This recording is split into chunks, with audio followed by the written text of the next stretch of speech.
అనంత కరుణామయుడు అపార కృపాశీలుడైన అల్లాహ్ పేరుతో ప్రారంభిస్తున్న సూర్య అల్-వాఖ్యా 10వ వివరణ. అక్టోబరుకు వివరణ కొరకు చూడండి. ఖురాన్ అవగాహన సంపుటి 7 37 అస్సాఫాత్ పాదసూచిక 27-47 మొహమ్మద్ పాదసూచిక 22 సంపుటి 8 52 అత్తూర్ పాదసూచిక 18. వివరణకు చూడండి. ఖురాన్ అవగాహన సంపుటి 8 52 అత్తూర్ పాదసూచిక 17. వివరణకు చూడండి. ఖురాన్ అవగాహన సంపుటి 7 37 అస్సాఫాత్ పాదసూచికలు 28 29 44 అద్దుఖాన్ పాదసూచిక 42 సంపుటి 8 55 అర్రహమాన్ పాదసూచిక 51. ఇది స్వర్గంలోని మహావరప్రసాదాలలో ఒకటి. దీన్ని దివ్య ఖురాన్లో పలు చోట్ల ప్రస్తావించడం జరిగింది.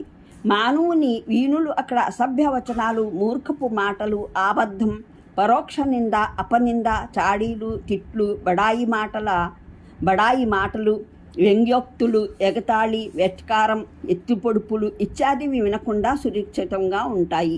అది దుర్భాషలాడే సంస్కారహీనుల సమాజం కాదు. అందులో జనులు ఒకరిపై ఒకరు బురద చల్లుకోరు. అది సంస్కారవంతుల సమాజం. అందులో వ్యర్థ ప్రలాపనలు అసలు ఉండవు. ఎవరికైనా అల్లాహ్ ఏ పాటి సభ్యతా సంస్కారాలు, ఉత్తమాభిరుచి ప్రసాదించినా అతను ఊహించుకోగలడు. ప్రపంచ జీవితంలో ఇటువంటి దుర్భర స్థితి ఎంతటి మహాశిక్షయో. దీని నుండి మానవునికి స్వర్గంలో విముక్తి పొందే ఆశ గొలపడం జరిగింది. మూలంలోని పదాలు సలామన్ సలామా అని తప్ప మరో మాట సాగదు అన్నవి. కొందరు వ్యాఖ్యాతలు, అనువాదకులు దీని భావం అక్కడ ఎల్ల ఎడలా సలాం సలాం అన్న వినాదాలే వినిపిస్తాయని గ్రహించారు. కానీ సరైన భావం ఉత్తమ వాక్కు అన్నది. అంటే వచనాదోషాలు లేని సంభాషణ వినిపిస్తుంది అన్నమాట. వెనుకటి వాక్యంలో ప్రస్తావించిన చెడులే లేని సంభాషణ అన్నమాట. ఇక్కడ సలాం అన్న పదం దాదాపు ఇంగ్లీషు పదం సనీ ప్రయోగించబడే అర్థంలోనే ప్రయోగించబడింది. అంటే ముళ్ళు లేని చెట్ల రేగి పండ్లన్నమాట. రేగి పండు ఏమైనా శ్రేష్టమైన పండ, అది స్వర్గంలో ఉంటుందని శుభవార్త వినిపించడానికి అని ఎవరైనా ఆశ్చర్యపడవచ్చు. వాస్తవం ఏమిటంటే స్వర్గంలోని రేగి పండ్లు అలా ఉంచి స్వయాన ఈ ప్రపంచంలోనూ కొన్ని ప్రాంతాలలో ఈ పండు ఎంత రుచికరమైనది, సువాసన గలది, తీయనిదే ఉంటుందంటే ఒకసారి నోట పెట్టుకుంటే మళ్ళీ వదలబుద్ధి కాదు. రేగి పండ్లు ఎంత శ్రేష్టమైనవైతే అంతగానే వాటిలో ముళ్ళు తక్కువగా ఉంటాయి.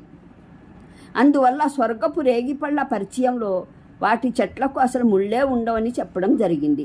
అంటే ఎంతో నాణ్యమైన రకానికి చెందినవై ఉంటాయి. ఆ రకం ప్రపంచంలో అసలే దొరకవన్నమాట.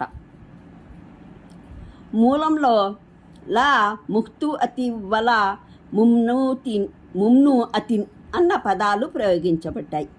లాముక్తు అంటే ఆ పళ్ళు ఋతువుని బట్టి పుట్టేవి కావు, ఋతువు దాటిపోతే దొరకవు అనడానికి.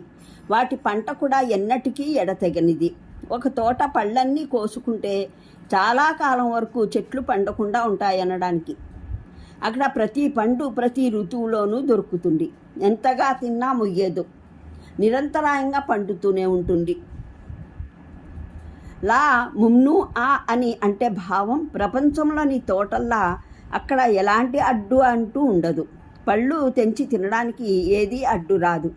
చెట్లకు ముళ్ళు ఉండటాన లేదా ఎక్కువ ఎత్తున ఉండటాన కోయడంలోనూ ఎటువంటి కష్టం కలగదు. అంటే ఉద్దేశం ప్రపంచంలోని సదాచారవతులైన మహిళలన్నమాట. వారు తమ విశ్వాసం, సత్కార్యాల మూలంగా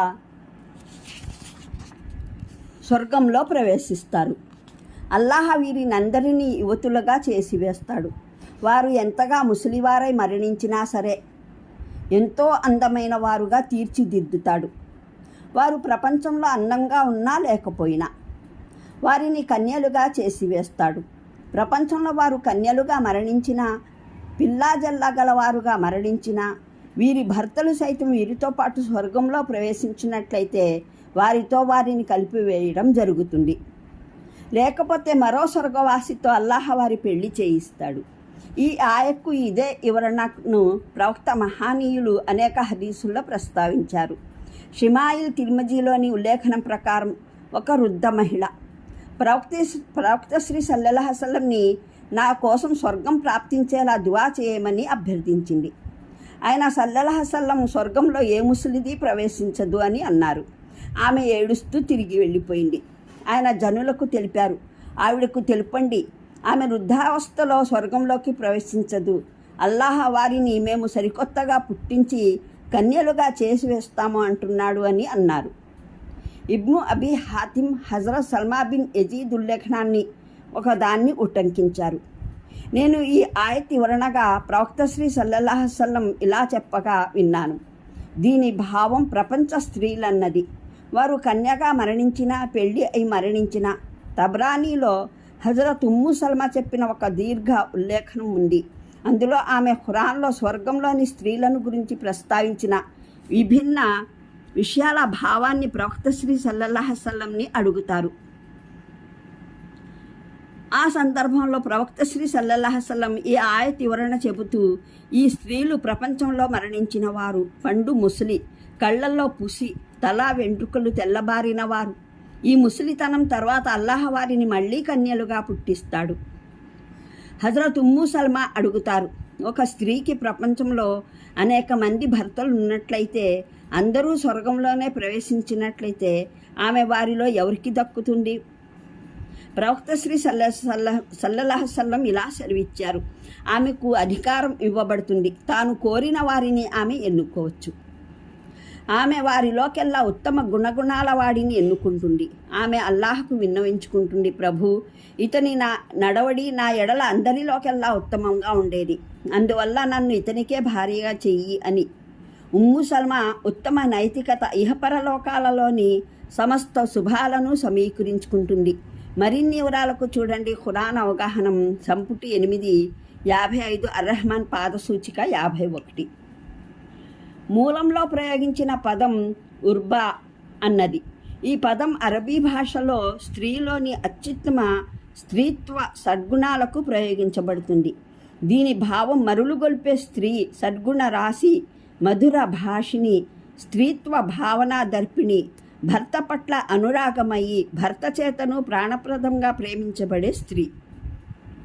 దీనికి 2 అభావాలు సాధ్యం.